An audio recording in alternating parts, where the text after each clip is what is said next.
Hi and welcome back to my channel. Меня зовут Кирилл.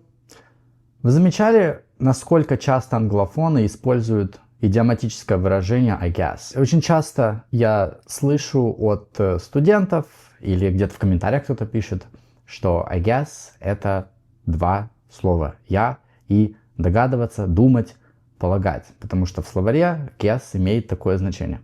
I guess нужно рассматривать как одно целое.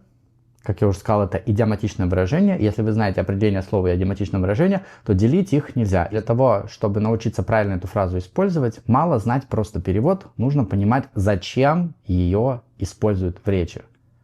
Понятное дело, вы можете перефразом пользоваться, но помним, что наша речь, она всегда контекстуальна, стремится к упрощению, предложения у нас короткие, простые, и чтобы не наговаривать вот эту вот простыню, мы используем I guess. Well, I guess the goal of this video – научить вас понимать скрытый смысл этой фразы и научиться пользоваться ею так же естественно, как это делают сами англофоны. Пользуясь случаем, хочу напомнить, у меня есть Instagram, Telegram, Kirils_English. Посмотрите на пример. Попробуйте его для себя перевести на русский язык. После этого попробуйте определить для себя, с какой целью здесь используется I guess, какая функция. Не просто перевод, а функция.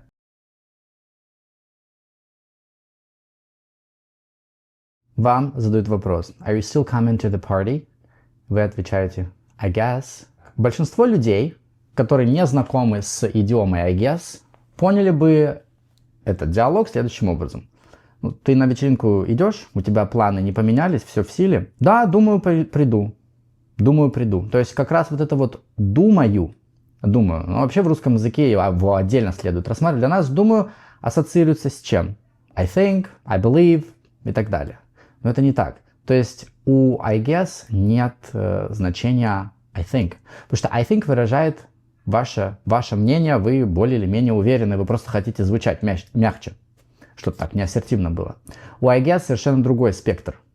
То есть не ставим знак равно между I guess равно I think, I believe, in my opinion и все вот эти фразы-клише, которые мы учили в школе. Смысл I guess в данном случае то, что вы, не имея никакого больше выхода, вынуждены сказать, что ну да,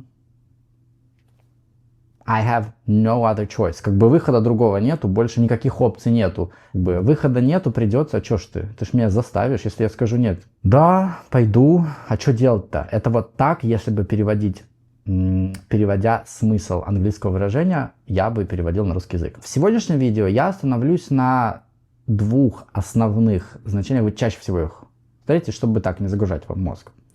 Первое значение, это когда вы говорите «наверное», when you're not 100% sure. То есть себе можете начертить T, table, да, букву T.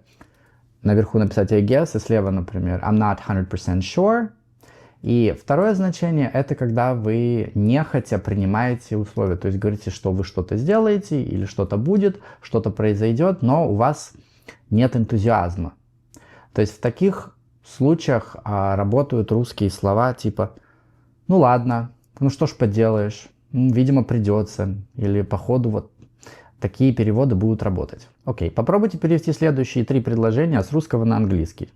Подскажу, вам нужно будет использовать I guess. Поставьте на паузу, переведите это предложение. И в конце видео, после всех примеров, которые мы с вами рассмотрим, сравните с вашим вариантом и с моими вариантами. I guess I'll just wait here. I guess I'll just wait here. Здесь вы говорите без особого энтузиазма. Ну ладно, так уж и быть, придется мне здесь подождать. Делать выхода другого нету, опций тоже других нет. I guess I'll go to the party. I guess I'll go to the party. То же самое. Ладно, пойду на вечеринку. Другого выхода нет. Или придется пойти на вечеринку. I guess we can watch our movie tonight. I guess we can watch our movie tonight. Ладно, посмотрим твой фильм сегодня. Или придется твой фильм посмотреть. Здесь у вас нет желания, это не ваш первый выбор. То есть это не то, как sure, definitely, let's watch a movie tonight. Well, let's watch your movie tonight. Сравните, когда вы говорите sure, definitely, там и интонация совершенно другая будет. I guess I can help you move this weekend. Тут вы человеку говорите, ну ладно, я тебе помогу переехать, но особо желанием не горю. I guess I'll have the chicken. Представьте себе такую ситуацию. Вы в самолете, к вам подходит эта женщина, стюардесса, и говорит, что будете? И вы говорите, я хочу рыбу, а вам говорят, что рыба до вас не доплыла, ее съели. И вы говорите тогда, I guess I'll have the chicken. Ну, в таком случае придется взять курицу. А что делать-то? Не голодным же лететь. I guess that's fine. И вы можете также добавить I guess that's fine. Нехотя, с не особым энтузиазмом и желанием. Well, I guess that's fine.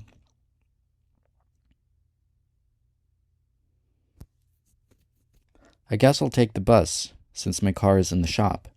I guess I'll take the bus, since my car is in the shop. И это, к примеру, который я вам давал на русском языке, похожий пример. Вы говорите, что придется на автобусе ехать, машина у меня в ремонте. My car is in the shop — это еще один вариант, чтобы сказать, что в сервисе ваша машина, выхода нет.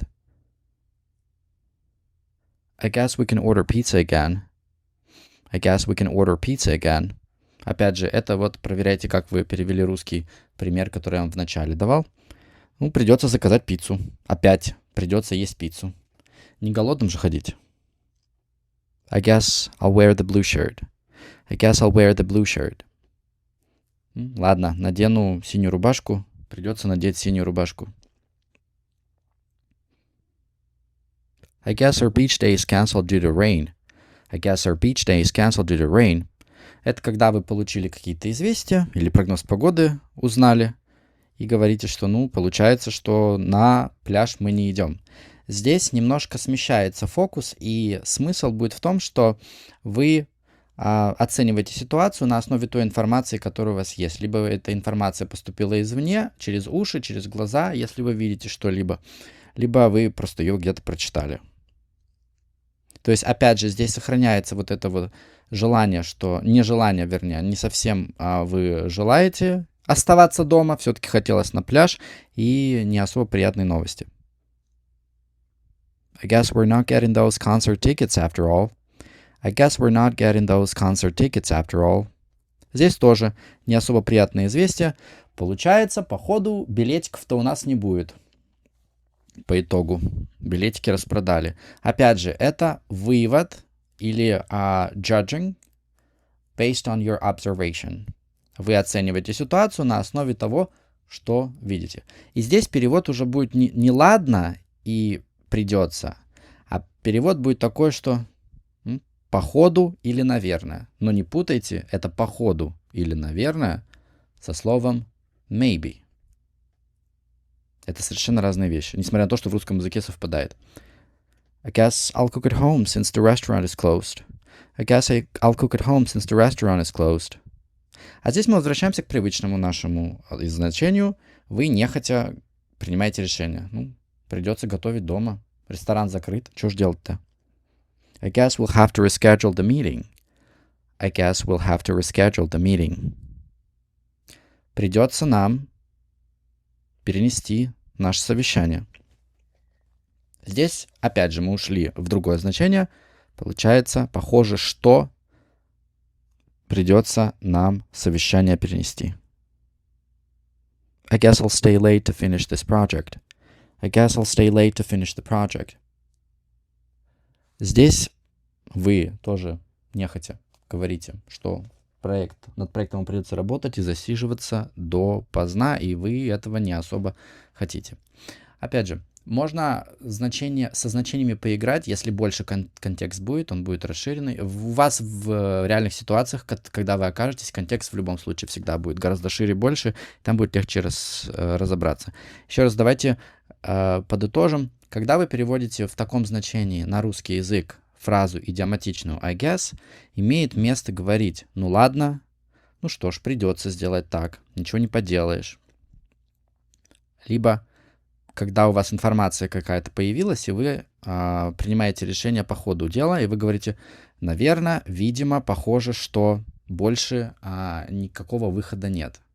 Вот такие два перевода, вот в таких значениях вы можете использовать I guess, помимо всего прочего. Напоминаю, что у меня было общее видео, по-моему, года 2 назад про I guess. В этом видео у нас более узкий фокус. Окей, на сегодня это все. Я надеюсь, после просмотра этого видео вам стало еще более понятно, как использовать идиоматическое выражение I guess в своей речи. Помните, что I guess это casual style, то есть в письме, где формальный стиль нужно выдерживать, какое-нибудь академическое письмо, I guess не используется.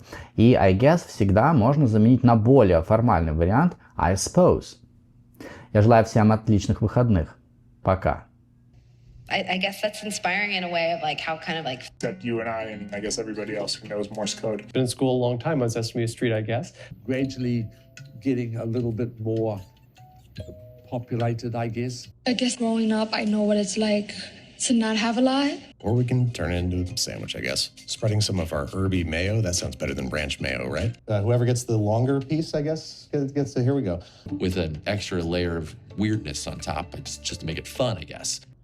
I guess I don't want to bore you going through all the machinations. I kind of fill my brain, I guess, a bit more academically at first, just to get